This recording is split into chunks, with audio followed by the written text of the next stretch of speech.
오늘 맥체인 성경 읽기 본문은 민수기 26장과 시편 69편, 이사야 16장과 베드로전서 4장입니다.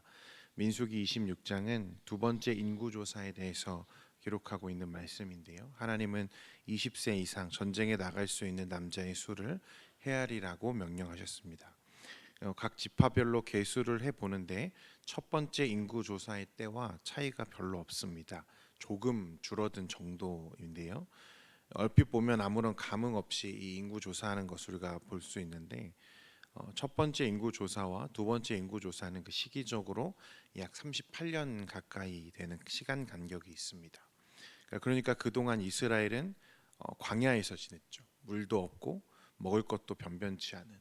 그래서 아침에는 너무 춥고 낮에는 너무 더운 이 광야에서 40년 가까이를 보냈습니다. 그런데 그곳에서 200만 명을 헤아리는 대민족이 이동하면서 40년을 가까이 보냈는데 그 수가 줄지 않았다. 그것 자체로도 하나님이 철저하게 그들을 보호하지 않으셨다면 결코 가능하지 않은 일이었다는 것입니다. 광야와 같은 인생길, 우리를 지키고 보호하시는 하나님이십니다. 하나님이 이스라엘 백성을 그 약속의 땅으로 신실하게 인도하시는 과정에서 그들을 철저하게 보호하시고 지켜주셨던 것처럼 우리를 하나님의 영광의 나라로 지금도 인도하고 계시다는 말씀입니다. 시편 69편은 궁핍하고 연약하며 상한 자들을 도우시는 하나님을 찬양하는 시입니다. 다윗은 자신이 부당한 박해를 당하고 있다고 호소합니다. 온갖 수치와 비방과 모욕을 당하고 있습니다. 그로 말미암아 다윗의 마음과 삶이 완전히 무너져 있다는 것이죠.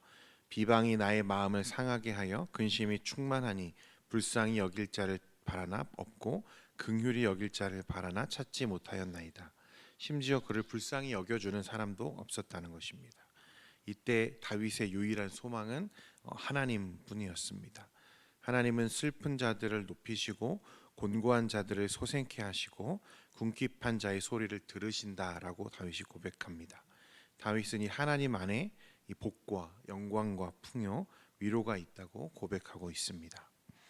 이사야 16장은 모압이 멸망당하는 이유를 우리에게 설명하고 있고요. 베드로전서 4장은 계속해서 우리가 고난 속에서 구원받은 자의 삶의 태도에 대해서 권고하고 있습니다. 사도는 우리에게 은혜를 맡은 청지기가 되라고 말씀하는데요. 특히 12절 이하 19절까지 말씀은 이 신자가 고난을 연단의 기회로 또 천국 상급의 상속 기회로 삼아야 함을 강조하고 있습니다. 오늘도 말씀 안에서 은혜로운 묵상 되시기를 바랍니다. 이사야 16장은요, 이제 15장에 이어서 모압의 멸망에 대한 예언과 권고의 말씀입니다. 오늘 1절 말씀에 보니까 이렇게 기록합니다. 너희는 이 땅 통치자에게 어린 양들을 들이되 셀라에서부터 광야를 지나 딸 시온산으로 보낼지니라. 하나님은 선지자를 통해서 그동안 아수르 그리고 바벨론 오늘 모압까지 그 외에 열국에 대한 심판을 예고하고 계시고 또 예고하셨습니다. 자, 우리가 이런 심판하시는 하나님에 대해서 묵상하다 보면 한 가지 하나님의 성품에 대해서 오해할 수 있는 게 뭐냐면 잘못된 생각에 빠질 수 있는데 그게 뭐냐면 우리 하나님이 심판을 즐거워하시는 분이라는 생각입니다. 물론 하나님은 죄를 미워하시죠. 그래서 죄악으로 만연한 나라, 민족을 하나님의 때와 계획에 따라서 심판하실 수 있습니다. 그러나 그렇다고 해서 하나님이 그 심판과 징계 자체를 즐거워하시는 분은 결코 아니라는 말입니다. 오늘 16장 1절에 보면 하나님이 모압에게 말씀하시는데 이 땅 통치자에게 어린 양들을 들이되 셀라에서부터 광야를 지나 딸 시온산으로 보낼지니라 라고 말씀합니다.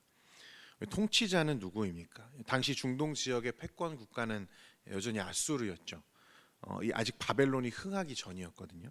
그럼 이 말씀은 이 패권 국가, 그 당시 중동 지역을 다스리고 있는 아수르에게, 이 통치하고 있는 아수르에게 조공을 바치라는 말인가? 그렇지 않습니다. 당시 세속 역사에서는 아수르가 패권 국가이고 또 통치자처럼 보일지 모르지만 오늘 이 말씀에서는 역사의 참 주인, 통치하시는 하나님을 우리에게 말씀하고 계시는 거예요. 그래서 이 셀라에서부터 광야를 지나 딸 시온산으로 어린 양을 보내라. 이게 무슨 의미냐면 셀라는 당시 모압의 수도인 페트라의 또 다른 명칭입니다. 이 양들을 광야를 거쳐서 어디로 보내라 하죠? 딸 시온산으로 보내라 하는데 이 시온산은 바로 하나님의 성전이 있는 예루살렘의 또 다른 명칭입니다. 그러니까 15장에 예고되었던 모압을 향한 이 비참한 멸망을 피할 방법을 지금 하나님이 그들에게 알려주시는 거예요. 그게 뭐냐면 어린 양을 예루살렘으로 보내라. 말씀드린 것처럼 모압은 이스라엘과 가깝다면 가까운 나라고 또 어떤 의미로는 먼 나라예요. 분명 혈통적으로는 이스라엘과 형 동생 같은 관계죠. 롯의 후손들이잖아요. 그런데 영적으로는 늘 하나님의 은혜 또 하나님의 통치를 거절하고 은혜를 뿌리친 아주 고약한 나라 중에 하나죠. 그런데 이 어린 양을 예루살렘으로 보내라는 것은 이제 방황과 그 죄된 삶을 청산하고 하나님 앞에 참된 예배자로 서라고 지금 말씀하고 계시는 거예요. 이 시대보다 앞서서 그들이 아합이 이스라엘을 다스릴 때 모압이 이스라엘의 조공을 바친 기록이 성경에 있습니다. 그때 새끼 양 10만 마리의 털과 순양 10만 마리의 털을 조공으로 바치죠. 엄청난 양입니다. 그런데 이것은 아합이라고 하는 당시 모압보다 강한 나라와 정치적인 우호 관계를 형성하기 위한 정치적인 조공이었죠. 그런데 오늘 하나님이 요구하시는 것은 이스라엘에게 정치적인 조공을 바쳐라 라고 말씀하시는 게 아니라 하나님에 대한 충성과 그가 다윗 집에 주신 약속에 대한 철저한 신앙을 지금 모압에게 요구하시는 거예요. 또 하나님은 이제 바르고 옳게 다스리고 판결하라 말씀하시죠. 공의를 시행하라는 것입니다. 우리 3절 4절 말씀 같이 한번 읽겠습니다. 시작. 너는 방도를 베풀며 공의로 판결하며 대낮에 밤같이 그늘을 지으며 쫓겨난 자들을 숨기며 도망한 자들을 발각되게 하지 말며 나의 쫓겨난 자들이 너와 함께 있게 하되 너 모압은 멸절하는 자 앞에서 그들에게 피할 곳이 되라. 대저 토색하는 자가 망하였고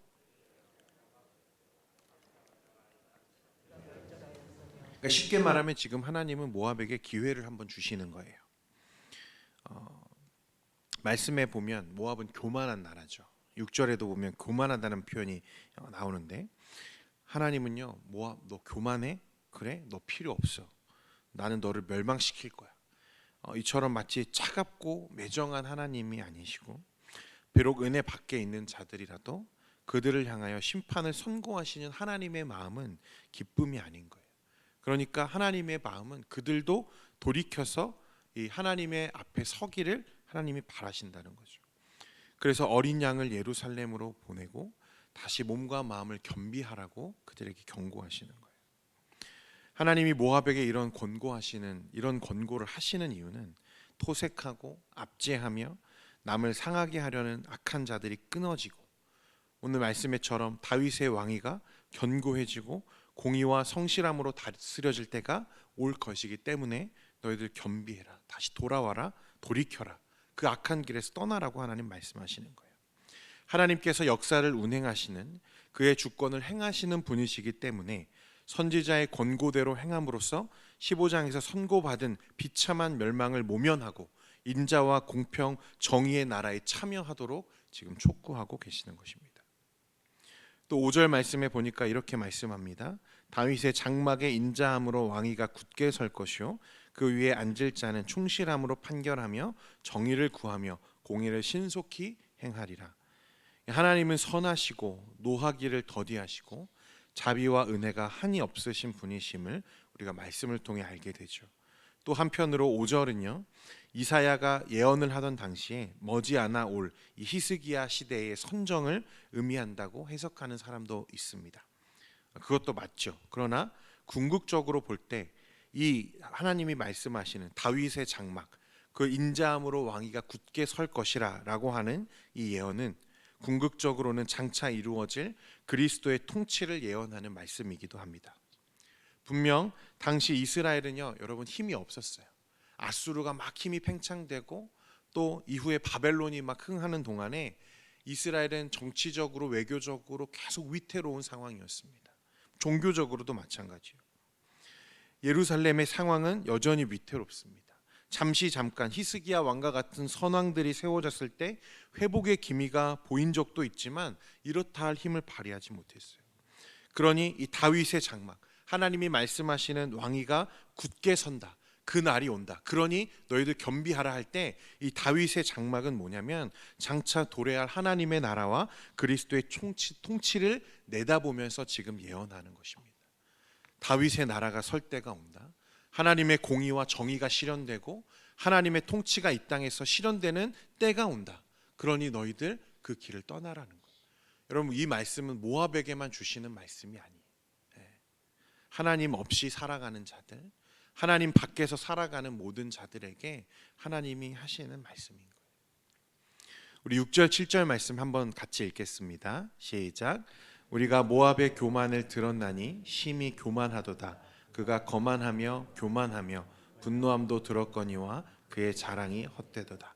그러므로 모압이 모압을 위하여 통곡하되 다 통곡하며 기라레셋 건포도 떡을 위하여 그들이 슬퍼하며 심히 근심하리. 하나님은 은혜로 또 자비로 그들을 초청하시고 권면하시지만 그들은 여전히 돌아올 마음이 없어 보입니다. 왜 그렇습니까? 그들의 마음이 교만하기 때문에 그래요. 6절에서부터 14절까지 말씀은 하나님께서 베푸신 이 자비로운 구원의 기회를 그들이 거절할 것이라는 내용입니다. 따라서 예고된 모든 심판과 멸망은 하나님의 계획대로 진행되고 모압을 풍요롭게 했던 오늘 포도와 그런 이 물질적인 부요 또 종교적인 어떤 자유 모든 것이 박탈되고 기쁨과 즐거움이 사라질 것이라고 이렇게 말씀하고 있습니다. 그럼에도 불구하고 그들은 더욱더 견고하게 자신들의 우상 그모스 신을 굳게 붙잡고 멸망하게 될 것을 우리가 말씀을 통해 보게 됩니다. 그들이 망하는 것은요, 여러분, 복음이 그들에게 전해지지 않아서 망하는 게 아니고 무엇 때문에 망합니까? 교만함 때문에 망하는 것입니다. 사람들이 얼마나 마음이 완악하고 견고한지 모릅니다.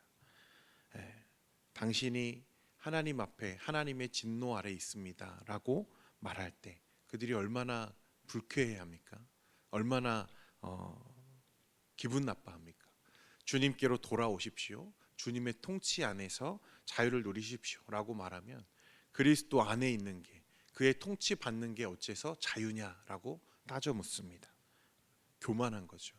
내가 내 삶의 주인이어야 하고 내가 내 삶의 통치자여야 하는데 누군가 그리스도가 나의 통치자 된다는 사실을 받아들이지 못하는 거예요. 이게 교만이죠. 그리고 이 교만이 모든 죄의 근본이고 뿌리와 같은 것입니다. 교만함 때문에 하나님의 복음이 하나님의 초청이 그들에게 들려지지 않는 것입니다. 이렇게 멸망해 가는 모압의 모습을 보면서요, 선지자는 이렇게 말씀을 정리합니다. 11절인데요. 이러므로 내 마음이 모압을 위하여 수금같이 소리를 바라며 내 창자가 기라레셋을 위하여 그러하도다. 모압이 교만하여서 하나님의 은혜를 거절하는 것과 그로 인하여 그들이 당할 재난을 보면서 선지자는 어떻습니까? 심히 즐거워합니까? 아니죠. 괴로워합니다. 슬퍼하는 거죠. 성도 여러분, 우리는 이 마음을 품을 필요가 있습니다. 우리 주변에는 하나님을 알지 못하고 여전히 멸망의 길을 걷고 있는 사람들이 많죠. 하나님의 진노 아래 있으면서 교만하게 행하는 사람들, 우리는 그런 사람들을 보면서 오늘 이 선지자의 마음을 구할 수 있어야 합니다.